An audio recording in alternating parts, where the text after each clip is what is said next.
कथा कुछ ऐसे थी। भगवान की प्रसादी माला ध्यान से सुनो, बहुत कुछ ज्ञानवर्धक कथा है ये। कहूंगी तो सूक्ष्म रूप में, लेकिन आप इसको सुन लीजिए। भगवान की प्रसादी माला इंद्र को जो दुर्वासा ऋषि ने दी थी, इंद्र ने हाथी को पिना दी। इंद्र सोचा हम इतने बड़े राजा और हम हीरे जवाहरात पहनते हैं और हमें देने भी बैठे, क्या बैठे, संत ऋषि फूलों की माला। अरे हमें इसकी क्या जरूरत है। इंद्र अहंकारी हो गए। अब संत तो संत ठहरे। संत अगर अपने हाथ से आपको उठा करके कहीं मिट्टी भी दे दें तो भी वो स्वर्ग से भी बड़ा काम करती है।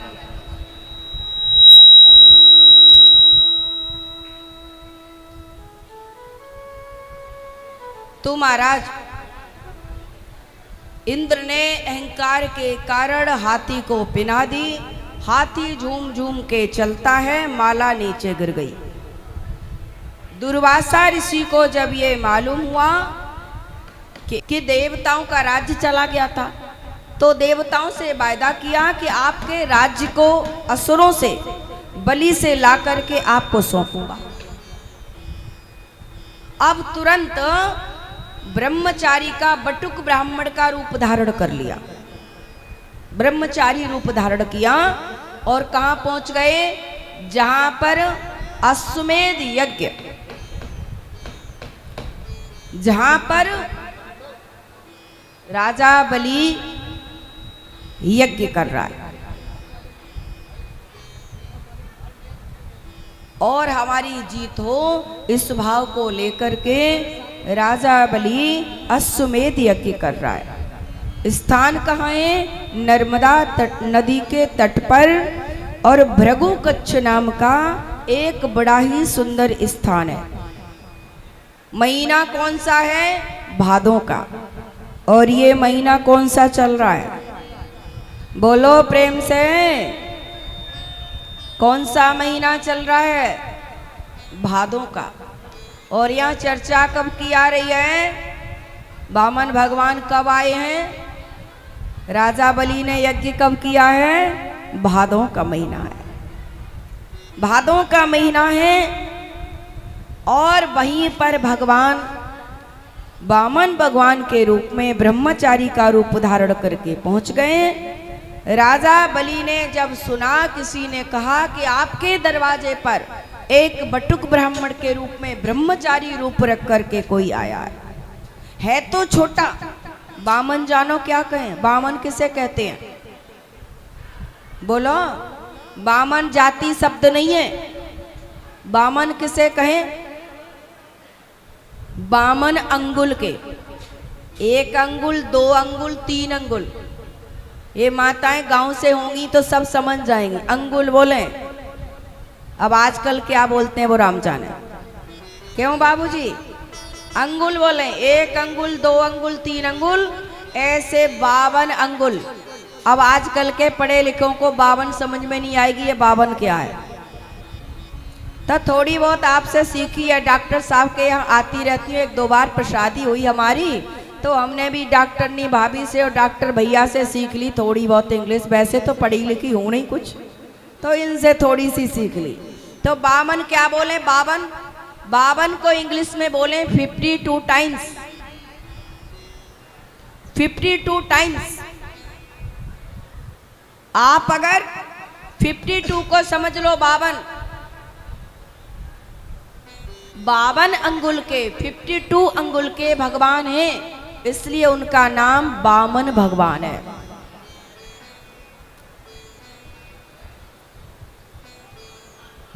अब महाराज बलि ने सुना वामन भगवान आए।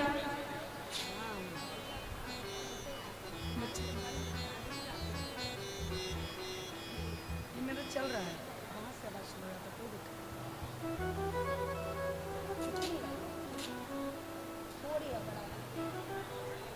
इधर मॉनिटर भी है।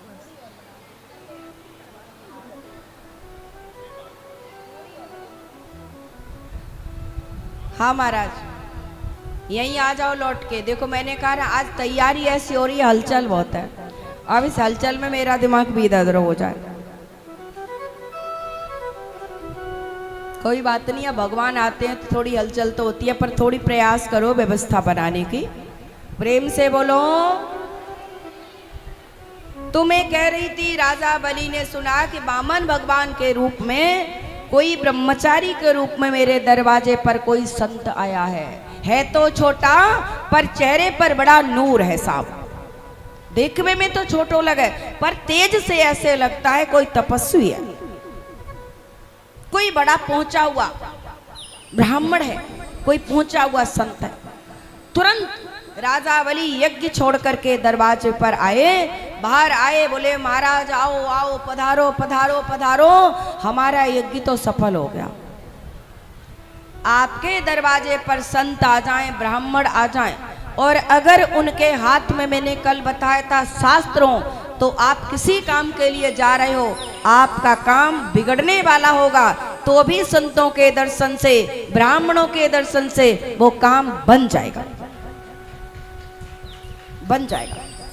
बलि बोला मेरा यज्ञ तो सार्थक हो गया, मेरे दरवाजे पर आज ब्राह्मण स्वरूप में, संत स्वरूप में आज भगवान आए। बोले आज तो हमारे दादाजी प्रहलाद जी भी बड़े प्रसन्न होंगे कि हमारे दरवाजे पर आज यज्ञ में कौन आया है, भगवान आया, एक संत भगवान आया। संत को संत नहीं कहा जाता, संत भगवान कहा जाता। प्रसन्न हो गया, पर भगवान बोलते कुछ नहीं है, बड़ी देर हो गई, बहुत चर्चा हुई है। लेकिन बलि ने अंत में कहा प्रभु बड़े सुंदर लग रहे हो। अच्छा प्रभु यज्ञ किया है तो यज्ञ में जब तक दक्षिणा नहीं देंगे तो सफल कैसे होगा, कुछ ले लो प्रभु। क्या दूं दक्षिणा में आपको, क्या दूं? बोल कुछ नहीं रहे हैं। एक बार बोला, दो बार बोला, मनी मन सोचने लगे कि ज्यादा देर अगर हमने नहीं बोला और कहीं बलि चुप हो गया तो। हम तो वायदा करके आए हैं किससे, देवताओं से, माता से, कि राज्य वापस लाके दे देंगे। अब अगर ये चुप हो गया तो इससे लेंगे कैसे। बलि ने कहा महाराज कुछ मांग लो, क्या मांगना चाहते हो, बोलते ही नहीं हो, मेरी देने की इच्छा है। अरे ले लो, आप कहो तो गाड़ी दे दूं, कहो तो बंगला दे दूं, कहो तो घर दे दूं, कहो तो घर वाली दे दूं, विवाह करवा दूं। जो विवाह का तो अच्छा बताओ, विवाह हो जाएगा तो घर चाहिए, बोले घर भी दे दूंगा। बोले फिर बाली बच्चे होंगे उनके लिए भी घर दे दूंगा। तो बोले बाली बच्चे होंगे महाराज अगर 10-5 हों तो वहाँ में 2-4 मरेंगे भी। बोले वो तो मरेंगे ही, ये तो दुनिया की रीति है, भगवान जाने, जो जीव करके आया है वैसा मिलता है, मरते भी हैं जन्मते भी हैं, हम क्या करें। बोले महाराज मरेंगे तो रोएगा कौन। बोले जाके बच्चा वो रोएगो, हम काहे जाने। बोले फिर काय को में जंजाल में फंस रहे हो।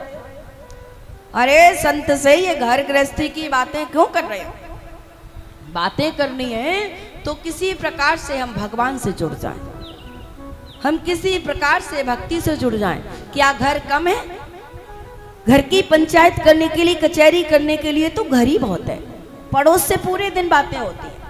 कहने का अभिप्राय है जब भी किसी गुरु संत से मिलो तो ये सोचो, ये बात करो कि भगवान के साथ कैसे जुड़ जाए, कैसे भक्ति बढ़ जाए हमारे जीवन की, कैसे हमारा मानव तन हमारे का कल्याण हो जाए।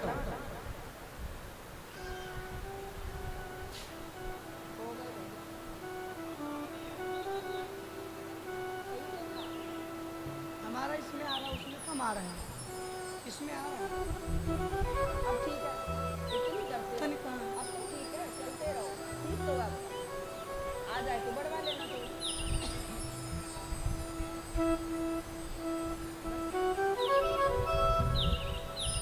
प्रेम से बोलो और बोलो एक बार। बलि ने कहा प्रभु कुछ मांग लो। कहा बहुत देर हो गई, मन में सोचा तो सर खुजलाया और कहा बलि नहीं मानता है तो ऐसा कर 3 पग जमीन दे दे, 3 पग जमीन दे दे। बलि बोला रहे तुम बामन के बामन ही, जैसे देखबे में छोटे लागो वैसे ही तुम्हारी बुद्धि छोटी है। जैसे देखबे में छोटे लागो वैसे ही तुम्हारी बुद्धि छोटी है। अरे मैं तुम्हें देने को तैयार हूं, मांगने को बोला है मैंने। अरे 3 पग में इतने छोटे छोटे पाँव हैं, क्या नाप लोगे?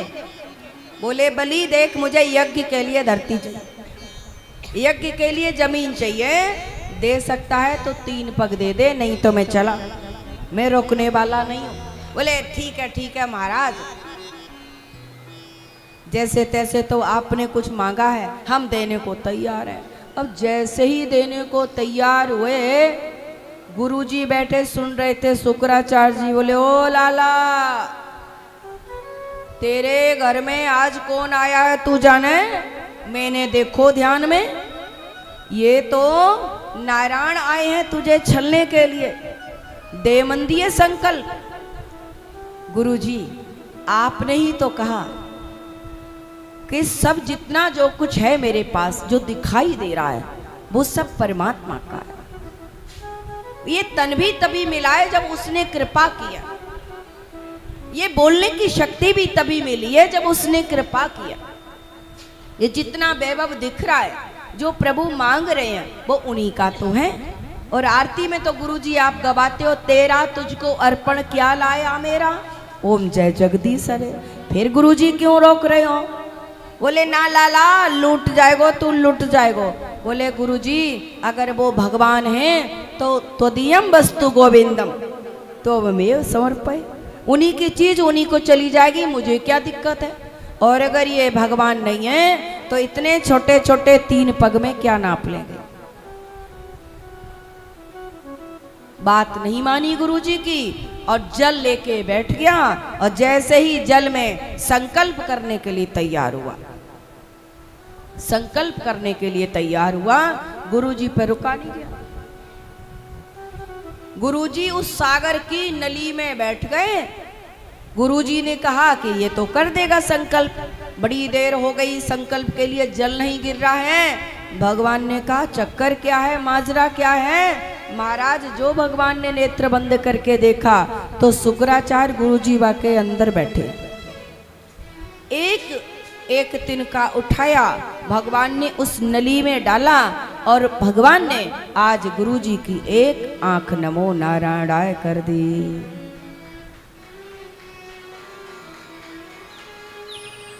वैसे ताली की बात है भी नहीं और है भी। अब जैसे देखो अर्थ क्या हुआ, अब देखो किसी की तो आंख चली गई, आप ताली बजा रहे हो तो गलत है। और अच्छाई क्या है, ताली बजाती तो घबराओ मत, अच्छाई ये है। भगवान ये कहते हैं कि कथनी और करनी में भेद नहीं होना चाहिए, आपकी दृष्टि और वैसी दृष्टि होनी चाहिए। आप दुनिया को जो उपदेश देते हो वो तुम्हारे जीवन में भी होना चाहिए। इसलिए कह तो तुम कुछ रहे थे और कर कुछ रहे हो। इसलिए शुक्राचार्य जी आपकी एक आंख में खत्म करता हूं, एक आंख से संसार को देखना, सभी को एक समान देखना, इसलिए एक आंख है शुक्राचार्य।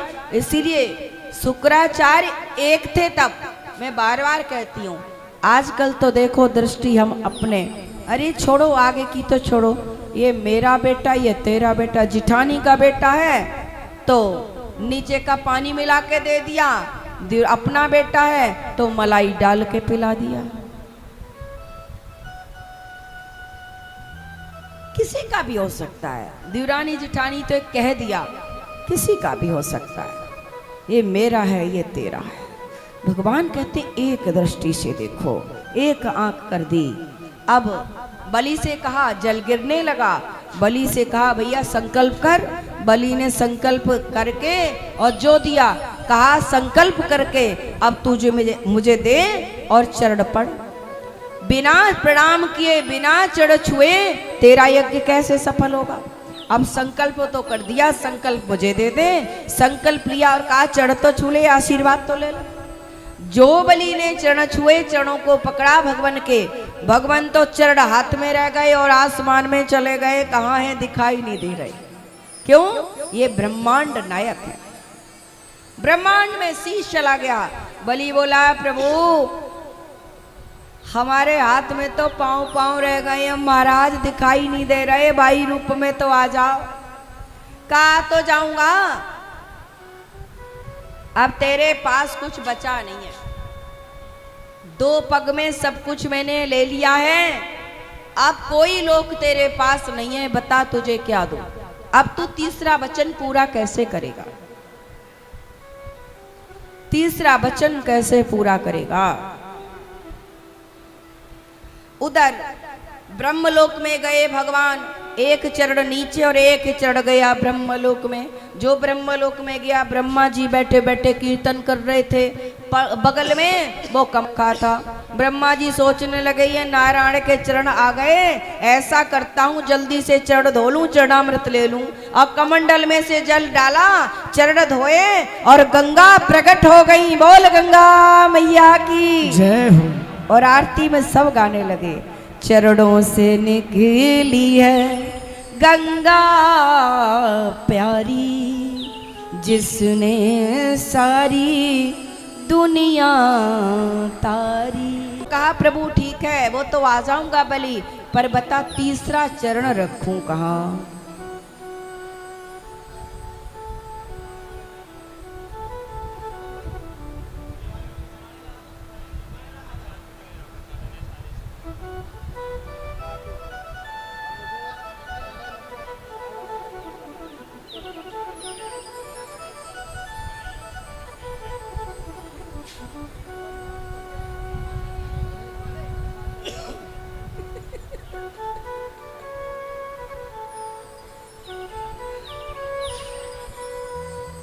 कभी कभी हमारे आचार्य जी भी हमें धमका देते हैं भैया, तो हमने कहा मार डालोगे गुरुजी का, हम तो भाग रहे हैं जल्दी जल्दी।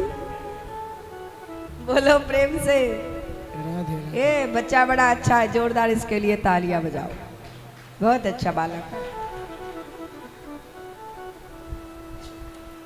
तो महाराज बलि ने कहा अपने स्वरूप में आओ प्रभु। कहा तीसरा चरण कहाँ रखूं?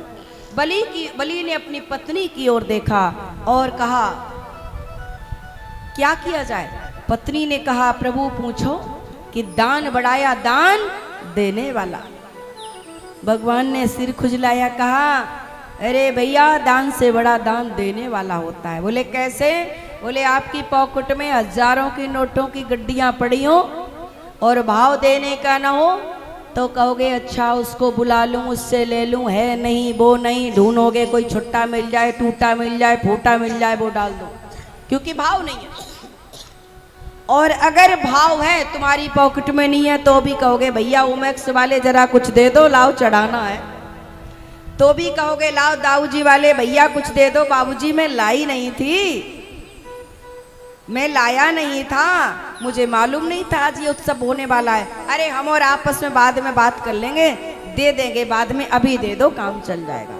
भाव देने वाला बड़ा होता है, हमेशा दान से बड़ा देने वाला। जो भगवान ने कहा देने वाला बड़ा होता है। बलि ने कहा महाराज इस शरीर से जो कमाया वही तो अभी आपने लिया है, लेकिन अभी ये शरीर मेरा शेष बचा है। और बलि ने अपने शीश को भगवान के चरणों में रख दिया और भगवान का चरण उठा के अपने शीश पर रख लिया। कहा प्रभु ये जीवन ये शरीर भी आप ले लो, और 3 वचन दिए थे कि 3 कदम जमीन दूंगा, वो मेरा वचन पूरा करो। भगवान ने जैसे ही चढ़ रखा, भगवान अपनी आंखों से नेत्रों से अश्रुपात होने लगा। भगवान कहते हैं बलि मैं तुझे छलने आया था, तूने तो मुझे ही लूट लिया। मैं दुनिया को लूटता हूं लेकिन तूने मुझे आज लूट लिया। मैं आज तेरे पर बड़ा खुश हूं, चाहे तेरे लायताई मोह देवताओं से दोबारा युद्ध करके राज्य लाना पड़े पर मैं ला के दूंगा। बलि ने कहा मोह को छूना चाहिए प्रभु, मुना चाहिए। अरे चाहिए कैसे नहीं, मैं तेरी भक्ति से बड़ा प्रसन्न हूं। जब तक मैं लाके नहीं दे पाता तब तक तुम्हें ऐसा करता हूं, सुतल लोक का राज्य दे देता हूं। और जैसे ही राज्य दिया बलि बोला महाराज अब मोह लोभ होएगा, हुआ लाभ होता है तो लोभ आता ही आता है। लाभ होगा तो लोभ साथ में आएगा। बलि कहता है मुझे लोभ हो गया है प्रभु, बोले कोई बात नहीं, तू मांग ले, आज हम खुश हैं। कहा प्रभु दे दोगे? अरे मांग के तो देख। कहता है प्रभु कुछ नहीं चाहिए, घर है, महल है, सब है प्रभु, पर द्वार पर कोई द्वारपाल नहीं है। द्वारपाल नहीं है, द्वारपाल दे दीजिए, बन जाइए। सीधी सीधी नहीं कहा द्वारपाल बन जाइए, कहा क्या प्रभु हम चाहते हैं घर से बाहर जाएं तो भी आपका दर्शन हो और अंदर आए तो भी आपका दर्शन हो। भगवान बोले तो तुम चाहो कि हम तुम्हारे चौकीदार बन जाएं, द्वारपाल बन जाएं? बलि बोला महाराज मैंने ऐसा कब कहा? अरे भाई एंट्री कौन करता है? द्वारपाल को मालूम होता है, चौकीदार को, कि कोठी के अंदर कौन गया, महल के अंदर कौन गया, कौन बाहर गया।